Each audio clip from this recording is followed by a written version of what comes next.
नमस्कार। हे अर्धा इंच आलं आहे, हे 4-5 लसणाच्या पाकळ्या आहेत आणि 3-4 मिरची आहे आणि कोथिंबीरच्या काड्या आहेत। आता हे आपण मिक्सरला वाटून घ्यायचं आहे।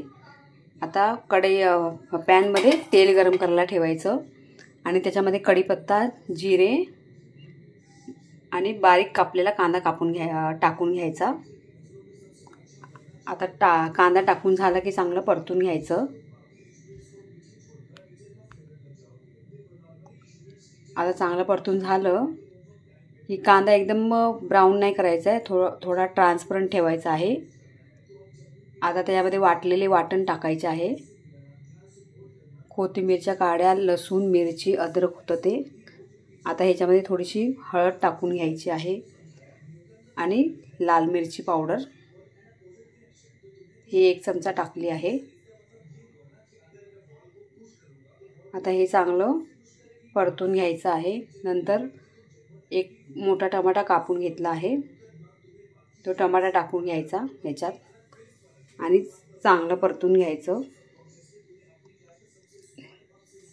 मिरची तुम्हाला जेवढी हवी असेल तेवढा तुमच्या तिखटानुसार तुम्ही टाकू शकता। मी फक्त 3 मिरची टाकल्या आहेत, हिरव्या मिरची। आता हे चांगलं परतून झालं,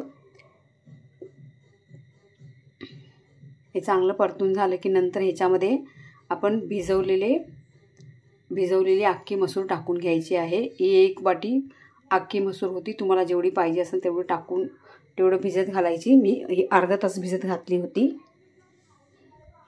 आता हे अख्खी मसूर त्यात टाकून चांगलं परतून घ्यायचं। नंतर हा तांदूळ भिजवून टाकला आहे, म्हणजे धुवून घ्यायचे तांदूळ आणि तेवढेच 15-20 मिनिटं भिजत ठेवायचे आणि लगेच आपण त्यातलं पाणी काढून घ्यायचं आणि हे चांगलं ह्या पॅनमध्ये टाकून घ्यायचे। तांदूळ, डाळ, अख्खी मसूर आणि सगळं परतून घ्यायचं। आता ह्याच्यामध्ये गरम पाणी करून टाकायचं आहे, जेवढं शिजायला आवश्यकता असते तेवढं। आता ह्याच्यामध्ये चवीनुसार मीठ टाकलं आहे। आता चवीनुसार मीठ टाकून नंतर आपण व्यवस्थित हे हलवून घ्यायचं आहे। हे बघा किती मस्त सुक्का फडफडीत राईस मस्त झाला आहे अख्ख्या मसूरचा। एकदम टेस्टी आणि एकदम खमंग असा अख्ख्या मसूरचा खिचडी झाली आहे। तुम्ही बनवून बघा। माझ्या रेसिपी आवडत असेल तर प्लीज माझ्या चॅनलला सबस्क्राईब करा, लाईक करा आणि शेअर करा। धन्यवाद।